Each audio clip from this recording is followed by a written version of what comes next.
નમસ્કાર દોસ્તો, સ્વાગત છે તમારું મારી ગુજરાતી સ્ટોરી ચેનલમાં।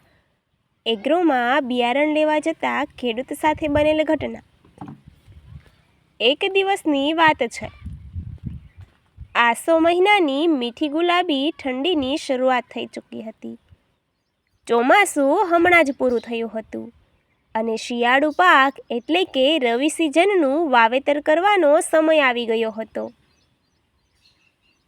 સુરેન્દ્રનગર જિલ્લાના એક નાના એવા ગામમાં રહેતા હરજીભાઈ સવારમાં જાગી ગયા। હરજીભાઈ એટલે ગામના વર્ષો જૂના અને અનુભવી ખેડૂત। એમનો જીવ જમીનમાં વસેલો હતો। આ વર્ષે તેમણે પોતાના 5 વીઘાના ખેતરમાં ઉત્તમ ક્વોલિટીના ઘઉં અને ચણા વાવવાનું નક્કી કર્યું। વાવેતર માટે સૌથી મહત્વની વસ્તુ હતી ઉત્તમ બિયારણ। હરજીભાઈએ નક્કી કર્યું કે આજે જ તાલુકાના મથકે આવેલા જય કિસાન એગ્રો સેન્ટર પર જઈને પ્રમાણિત અને સારું બિયારણ લઈ આવવું। તેમણે ઘરમાંથી પોતાની જૂની થેલી લીધી, કમરે બંડીના ગજવામાં મહેનતની કમાણીના સાચવીને રાખેલા રૂપિયા મૂક્યા અને પોતાની જૂની મોટરસાઇકલ કિક મારીને તાલુકા ભણી રવાના થયા। રસ્તામાં તેમના મનમાં આ વર્ષના બમ્પર પાકના અને ઘરના સભ્યોના ખુશીઓના સપના તરવરી રહ્યા હતા। આશરે અડધા કલાકની સફર પછી હરજીભાઈ તાલુકાના મુખ્ય બજારમાં આવેલા જય કિસાન એગ્રો સેન્ટર પર પહોંચ્યા। સિઝન હોવાને કારણે એગ્રોની દુકાન પર ખેડૂતોની ભારે ભીડ હતી। કોઈ ખાતરના ભાવ પૂછતું હતું તો કોઈ દવાની બોટલો જોઈ રહ્યું હતું।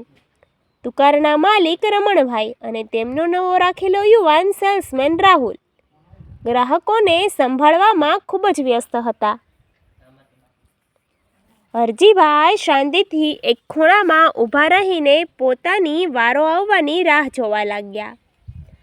થોડીવાર પછી તેમનો વારો આવ્યો એટલે તેમણે ગજવામાંથી એક કાગળની કાપલી કાઢી, જેમાં તેમણે જરૂરી બિયારણના નામ લખ્યા હતા। તેમણે રાહુલને કહ્યું, ભાઈ, આ ચિઠ્ઠી પ્રમાણે મને એકદમ વિલાયતી અને પાક્કું બિયારણ આપો। ગત વર્ષે મારો પાક બગડ્યો હતો। આ વર્ષે મારે કોઈ જોખમ લેવું નથી। રાહુલે ચિઠ્ઠી જોઈ અને અંદરના ગોડાઉનમાંથી ઘઉં અને ચણાના બિયારણની ચળકતી બ્રાન્ડેડ કોથળીઓ લાવીને કાઉન્ટર મૂકી દીધી। રાહુલે બિયારણના વખાણ કરતા કહ્યું, દાદા, આ કંપનીનું બિયારણ અત્યારે માર્કેટમાં સૌથી બેસ્ટ છે। આમાં ઉગાવો 100% આવશે અને રોગ પણ નહીં લાગે। બસ આ જ લઈ જાઓ।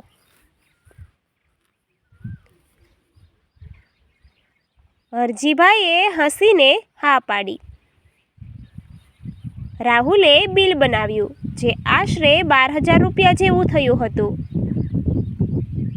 હરજીભાઈએ પોતાની બંડીના ગજવામાંથી 500-500ની કડકડાટ નોટો કાઢીને બરાબર ગણીને રાહુલના હાથમાં આપી।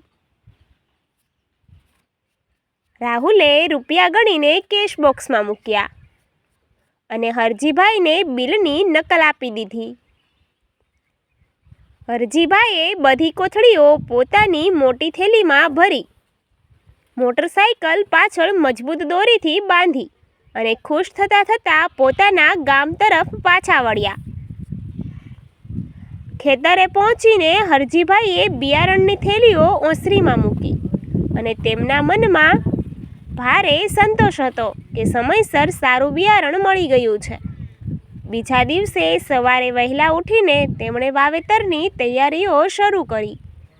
તેમણે બિયારણની કોથળીઓ કાપીને મોટા તગારામાં ઠાલવવાનું શરૂ કર્યું, પણ જેવા તેમણે ઘઉંના બિયારણની ત્રીજી કોથળી ખોલી અને તગારામાં ઠાલવી કે તરત જ તેમની નજર એક વિચિત્ર વસ્તુ પર પડી। કોથળીની અંદર ઘઉંના દાણાની સાથે સાથે નાના નાના પથ્થર, ધૂળના ગાંગડા અને કેટલાક દાણા તો સાવ સડેલા અને કાળા પડી ગયેલા હતા। હરજીભાઈ ચોંકી ગયા. તેમણે પહેલી 2 કોથળીઓ જે ખોલી હતી તેને પણ ધ્યાનથી જોઈ તો તેમાં ઉપર સારા દાણા હતા, પણ નીચે બધો કચરો અને ભેળસેળવાળો માલ હતો. ચણાના બિયારણમાં પણ એવું જ હતું. મોટાભાગના દાણામાં જીવાત પડેલી હતી. આ જોઈને હરજીભાઈના પગ નીચેથી જમીન સરકી ગઈ. આ બિયારણ જો ખેતરમાં વાવવામાં આવે તો એક પણ છોડ ઉગે તેમ નહોતો. તેમની આખા વર્ષની મહેનત તથા જમીન બંને બરબાદ થઈ જાય તેમ હતા.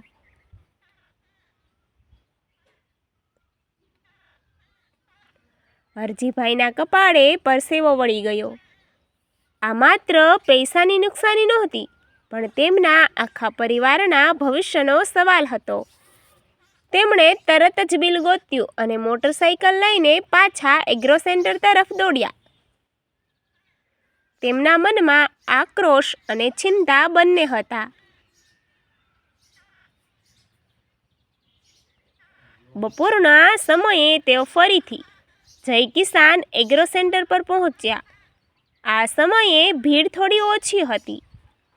હરજીભાઈએ સીધા કાઉન્ટર પર જઈને બિયારણની ખોલેલી કોથળીઓ અને બિલ રમણભાઈ એટલે કે માલિક સામે મૂક્યા.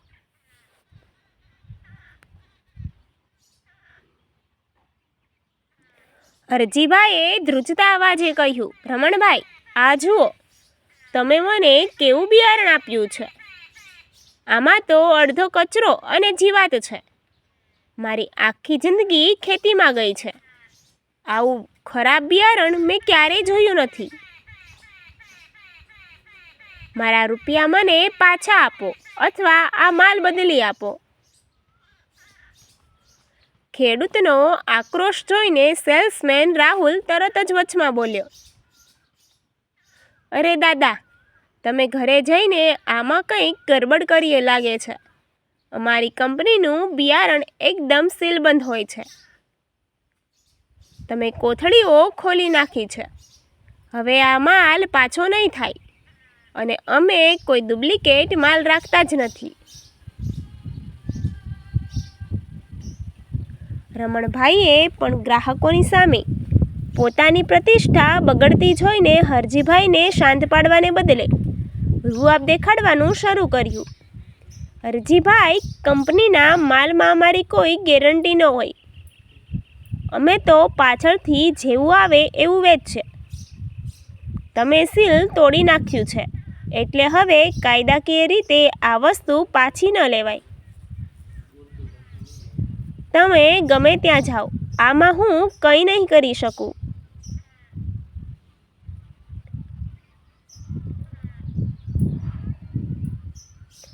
દુકાનદારનો આવો નફ્ફટ જવાબ સાંભળીને હરજીભાઈ સ્તબ્ધ થઈ ગયા. એક સામાન્ય ખેડૂત જ્યારે આવી મોટી દુકાનદારો અને કંપનીઓની માયાજાળમાં ફસાઈ જાય છે ત્યારે તે સાવ લાચાર થઈ જાય છે. પણ હરજીભાઈ હિંમત હારે તેવા નહોતા. તેમણે આજુબાજુ ઊભેલા બીજા 4-5 ખેડૂતોને બોલાવ્યા અને કોથળીની અંદર રહેલો કચરો બતાવ્યો. આ જોઈને બીજા ખેડૂતો પણ ભડક્યા. એક યુવાન ખેડૂતે કહ્યું, રમણભાઈ, આ ખોટું છે. જો તમે આ વિસ્તારના ખેડૂતો સાથે આવો દગો કરશો તો અમે તમારી દુકાનેથી માલ લેવાનું બંધ કરી દઈશું. આ હરજી દાદાના પરસેવાના પૈસા છે. વાત વણસી રહી હતી. દુકાન પર હંગામો થવા લાગ્યો હતો. બરાબર એ જ સમયે ત્યાંથી જિલ્લાના કૃષિ અધિકારી, એગ્રીકલ્ચર ઓફિસર સાહેબની ગાડી પસાર થઈ રહી હતી. દુકાન પાસે ખેડૂતોની ભીડ અને હોબાળો જોઈને અધિકારી સાહેબે પોતાની ગાડી થોભાવી. તેઓ ગાડીમાંથી ઉતરીને સીધા દુકાનની અંદર આવ્યા. અધિકારી સાહેબને જોઈને રમણભાઈના ચહેરાનો રંગ ઉડી ગયો. સાહેબે પૂછ્યું, શું ચાલી રહ્યું છે અહીંયા? આટલી બધી ભીડ કેમ છે?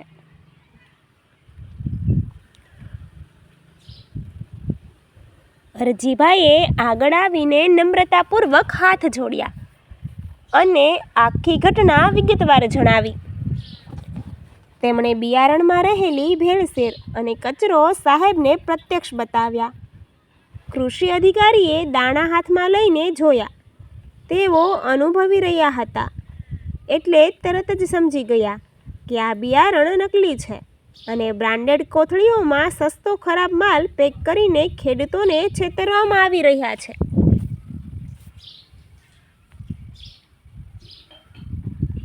અધિકારી સાહેબે કડક અવાજમાં રમણભાઈને પૂછ્યું, રમણભાઈ, આ બિયારણનો લોટ નંબર ક્યાં છે અને આ કંપનીનું ઓથોરાઇઝેશન સર્ટિફિકેટ મને બતાવો. સિઝન ટાણે તમે ખેડૂતોને આવા નકલી માલ પધરાવી દો છો. જો આ બિયારણ ખેતરમાં વાવવામાં આવ્યું હોત તો ખેડૂત બરબાદ થઈ જાત. રમણભાઈ થરથર ધ્રુજવા લાગ્યા. તેમની પાસે કોઈ સાચો જવાબ નહોતો. રાહુલે પણ નીચું જોઈ લીધું. અધિકારી સાહેબે તરત જ પોતાના સ્ટાફને ફોન કરીને દુકાન અને ગોડાઉનનું ચેકિંગ કરાવવા માટે બોલાવી લીધા. તેમણે રમણભાઈને ચેતવણી આપી કે જો તમે હમણાં ને હમણાં હરજીભાઈના આખા પૈસા નહીં પાછા આપો અને આ નકલી માલનો સ્વીકાર નહીં કરો તો આ તમારી દુકાન સીલ થઈ જશે અને તમારું લાયસન્સ હંમેશા માટે રદ કરી દેવામાં આવશે. કાયદાના સિકંજો કસાતો જોઈને રમણભાઈના હોશ ઉડી ગયા. તેમણે તરત જ હરજીભાઈની માફી માગી. કેશ બોક્સમાંથી પૂરેપૂરા 12,000 રૂપિયા કાઢીને ખૂબ જ આદરપૂર્વક હરજીભાઈના હાથમાં મૂક્યા. એટલું જ નહીં, તેમણે સ્વીકાર્યું કે નફાની લાલચમાં આવીને તેમણે આ નકલી લોટ ખરીદ્યો હતો. કૃષિ અધિકારીએ એગ્રો સેન્ટરના નકલી બિયારણના સેમ્પલ લીધા અને કાયદેસરની કાર્યવાહી શરૂ કરી. હરજીભાઈના ચહેરા પર ફરીથી સ્મિત આવી ગયું. તેમણે કૃષિ અધિકારી સાહેબનો અને મદદ કરનાર બીજા ખેડૂત ભાઈઓનો હૃદયપૂર્વક આભાર માન્યો. સાહેબે હરજીભાઈને સરકારી મંડળીમાંથી જ પ્રમાણિત બિયારણ ખરીદવાની સલાહ આપી, જ્યાં છેતરપિંડીનો કોઈ ભય જ ન હોય. આ ઘટનાથી હરજીભાઈને એક મોટો પાઠ શીખવા મળ્યો કે ગમે તેવી મોટી કે ચમકતી દુકાન હોય પણ બિયારણ લેતી વખતે હંમેશા જાગૃત રહેવું જોઈએ. કોઈ પણ વસ્તુ લેતા પહેલાં તેને બરાબર તપાસવી અને પાક્કું બિલ લેવાનો આગ્રહ રાખવો એ જ ખેડૂતની અસલી તાકાત છે. હરજીભાઈ સાચા અર્થમાં જાગૃત ખેડૂત બનીને ગૌરવભેર પોતાના ગામ તરફ પાછા ફર્યા. Thank you.